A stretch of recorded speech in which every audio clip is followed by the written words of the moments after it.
Inabot nga kami ng bagyo sa paggawa na itong bahay kubo na to. Pero sulit lahat ng pagod dahil natapos na namin yung itaas nito. So bukas na ulit to pre kasi dumadating na yung bagyo. Nagsimula muna kami sa pagdoble ng mga pako nito. Pre wala pang bagyo, bumabaha na. Wala pa kasing buhos pre yung mga haligi nito. Kaya naisipan namin na magdagdag ng bracing. Magsisimula na kasi tayo sa paggawa ng itaas nito. Yun na, simula na tayo dito sa may taas. Etong taas na to pre, eto.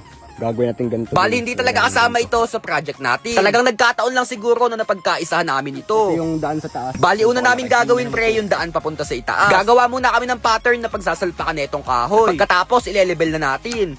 Kailangan kasi matapos na to para bukas panibagong plano na uli. Wala pa talaga kaming idea sa kalalabasan nito. Basta ang target namin ay makagawa ng butas papunta sa itaas.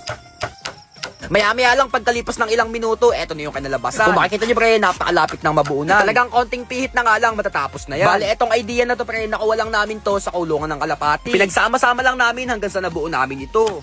Bale, eto na pre yung pinakalas na kahoy. Pagkatapos, eto na yung kanalabasan. Pre okay na lahat. Ito yung magiging daan. Bale, eto na pre yung ginawa namin sa itaas. Kung makikita nyo, all goods na yan. Talagang konting bracing na nga lang yung kulang, matatambayan na yan. Ito yung magiging daan papunta sa taas. Kung makikita nyo pre, sinadya talaga namin nalakihan yan. Mamaya kasi may gagawin pa kami dyan. Wait lang, punta tayo sa taas. Hawakan nga boy, punta ako sa taas. Bale, ito yung point of view pre pag nasa itaas. Pero bago tayo magpatuloy, kakain muna tayo sandali. Pre okay yung ulam namin ah. Talaga kasi hindi na kaya ng power dahil mag-aalas 11 na. Pagkatapos, sasalubong pa tayo sa bagyo mamaya. Pre talaga kumain sa mga gantong ano pre, bukay. Pagkatapos namin kumain, nagsimula na kami sa pagsukat na itong pangilalim.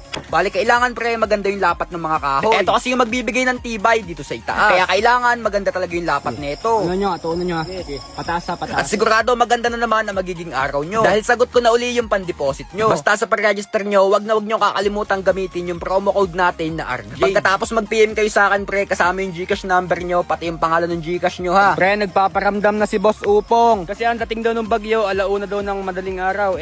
Mag-aalauna na ngayon, 12:36 na ng gabi. Keep safe sa inyong lahat pre, mag-iingat kayo, wag kayong lalabas ng bahay. Okay, God bless. Pagkatapos nga ng ilang oras na paggawa ay eto na ang kanalabasan nitong bahay kubo na ito. Kung makikita nyo pre, buong-buo na talaga yung itaas nito. At sigurado ako ngayon pa lang magsisimula yung panibagong pagsubok natin. Pre, kasi dumadating na yung bagyo. At bago tayo magpatuloy, ang bidyong ito ay hatid sa inyo ng 1xBet. Ang number 1 betting app dito sa Pilipinas. Ganito lang mag-register pre, fill upan nyo lang lahat yan. Pagkatapos, all goods na yan. Alam nyo ba na dito sa 1xBet, pwede kayong makakuha ng up to 12,000 bonus sa unang top up nyo. At pwede nyo na din tayaan dito yung mga favorite na sports nyo katulad ng NBA at PBA. Kaya kung wala kang trip, register na. Kinabukasan ay maaga kaming nagising. Nakalimutan na kasi namin na mag-video kagabi. Kasi nga pre, napasobra tayo sa pagod. Kaya umaga na, kakagising ko lang. Hindi ko na alam yung nangyari kagabi. Nakalimutan na nga din namin bantayan yung bagyo kagabi. Pero pagsilip ko sa labas, talagang nagulat ako pre sa nangyari. Kasi kung makikita nyo pre, talagang halos walang nangyari dito sa paligid. Inaasahan talaga namin na babaha dito. Kaso nga lang pre, isang napakagandang umaga yung sumalubong sa amin. Lalo na yung point of view dito sa itaas. Talagang napaka-solid nga pala nung view natin dito. At sa ngayon siguro hanggang dito na lang muna tayo. Kasi nga pre, bibili pa kami ng kahoy mamaya.